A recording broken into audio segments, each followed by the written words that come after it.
Inception, the birth of the TR-808.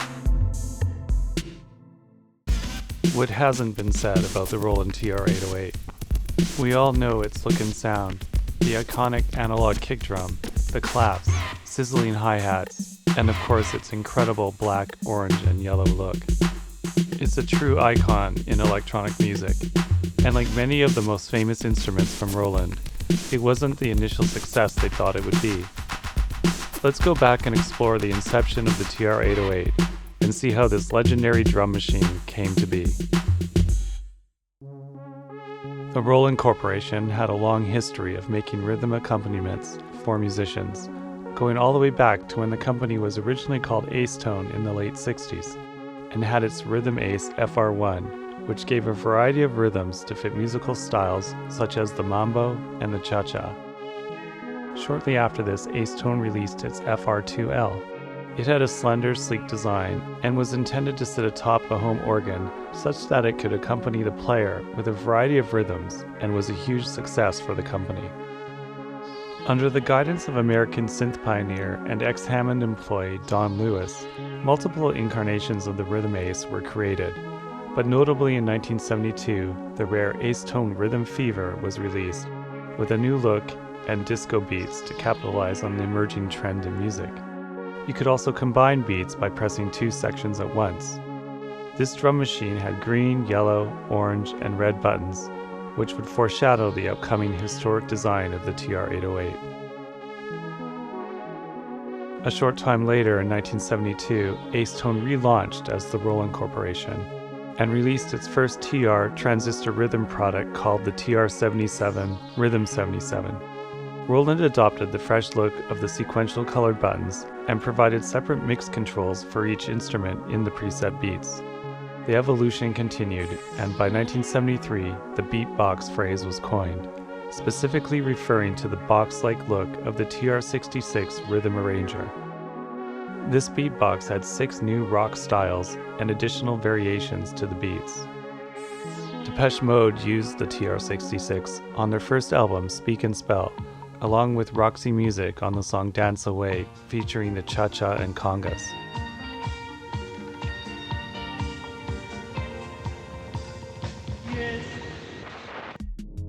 Due to its popularity, the Acetone brand was continued in partnership with Hammond organs, and in 1975, the FR15 rhythm producer was created, featuring the ability to select a beat and then create a pattern using the 8 lower buttons. This design concept and method of entering beats with buttons in a pattern was something that would impact the design of the TR-808 and other instruments for years to come. By the mid-70s, microprocessors were starting to find their way into electronic music instruments. Using a microprocessor in electronic circuit design gave much more functionality to these instruments, such as having storable patch memory, recall, and enabling sequencing of note data. Roland added the NEC D8048 microprocessor to the 1978 CR68 and 78 CompuRhythms, and this was an absolute game changer. Keeping the fresh look of the TR-66, it gave the user 4 additional programmable rhythms, which could be programmed with the optional WS1 box. Other key features were mix control for various instruments, A-B variations, fills, fade in and out, and a metallic addition for cymbal and hi-hat, as well as a clock input and trigger output for syncing with other gear. Phil Collins most notably used the CR78 in his breakthrough hit, In the Air Tonight.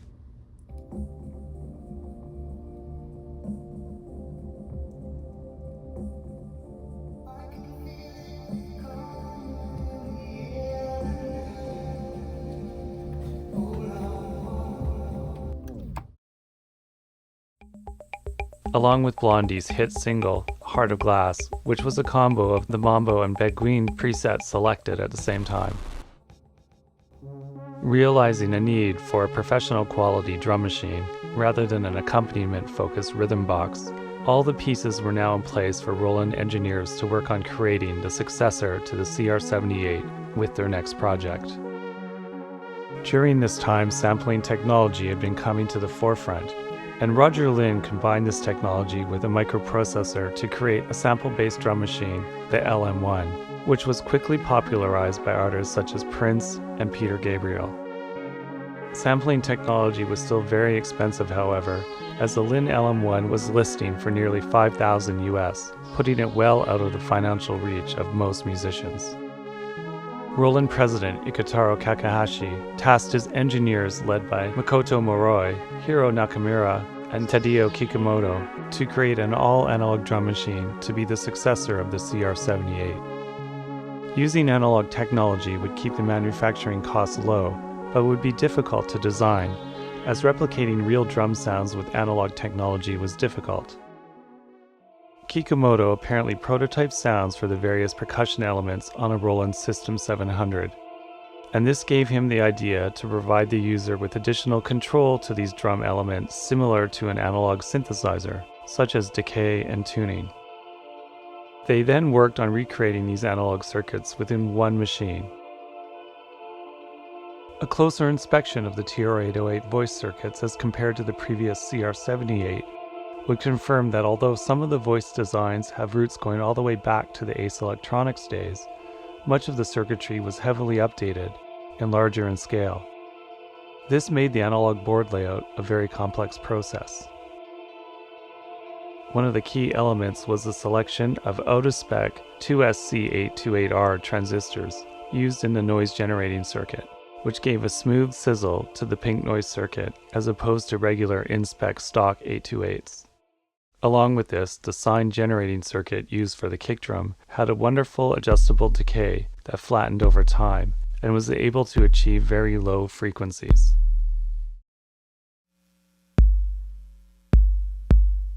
It was said that some of the team within Roland weren't originally in favor of an adjustable bass drum decay, but Kikumoto was convinced this was a worthwhile feature and argued to keep it in the design. These tonal adjustments, such as hi-hat sizzle, kick drum punchiness, and snappiness of the snare, were instrumental in how the TR-808 would make its impact on electronic music for years into the future. Other key features of the TR-808 were its individual outputs for each drum voice, along with 3 separate trigger outputs and Roland's new DIN-Sync synchronization system for linking up with other products like the MC4 sequencer. Arguably, the most important piece of the TR-808 development was its software. Separating itself from the previous incarnations, it was labeled Rhythm Composer, as it was one of the first drum machines to allow the full programming of songs with fills and variations as required. Entering the patterns through a row of 16 colored buttons, as inherited from previous designs, the user was able to chain together these patterns as selected in order to complete a song. The live programming method Roland developed, where an instrument was selected and then the pattern was created while the loop was playing, was also very intuitive and the first of its kind. Roland gave this the moniker TR-Rec, and it enabled non-musicians to understand the programming of the TR-808 easily.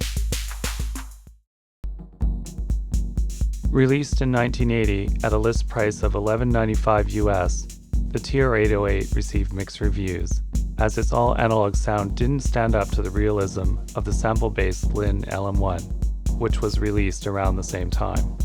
Oberheim's DMX also debuted in 1980, using an all-digital approach, and was also a modest success with producers at the time, but additionally cemented the consumer trend towards digital technology in drum machines. Roland's TR-808 sold around 12,000 units, and marketing pitched it as an affordable alternative to the LM1. Early adopters of the TR-808 were Japanese artists Yellow Magic Orchestra, showcasing the TR-808 on their fourth studio album, BGM, released in 1981. Roland quietly discontinued the TR-808 in early 1983 when its supply of out-of-spec transistors ran out. However, just before this time, 2 groundbreaking uses of the TR-808 would change music forever.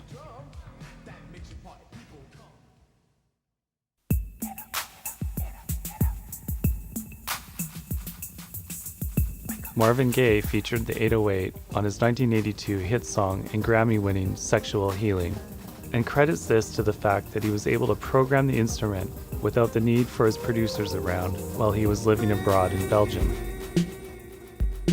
The TR-808 sound was quickly becoming familiar to the producers looking for something a bit different and outside the realm of reality. This is exactly what inspired producer DJ Arthur Baker to use the TR-808 in one of his upcoming projects. Finding one for rent in New York's Village Voice for $20 a session, he got the owner Joe to create the Kraftwerk-inspired beats which would become the basis of Africa Bambaata's Planet Rock. A huge hit, the song impacted the genealogy of electronic music forever, with the inception of electro, and influencing both hip-hop and techno.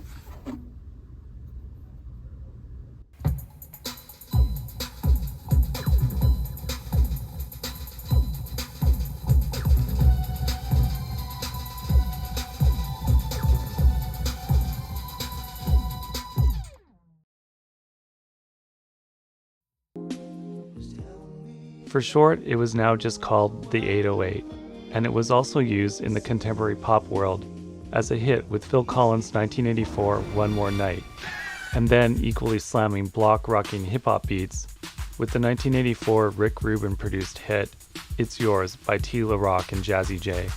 This showcased the unique versatility of its tunable and malleable sound palette, particularly with the bass drum and snare.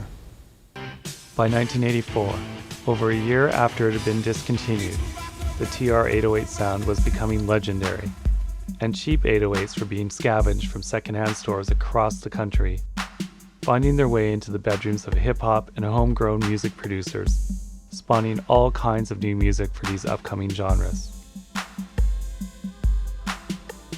The rest is history that we all know well.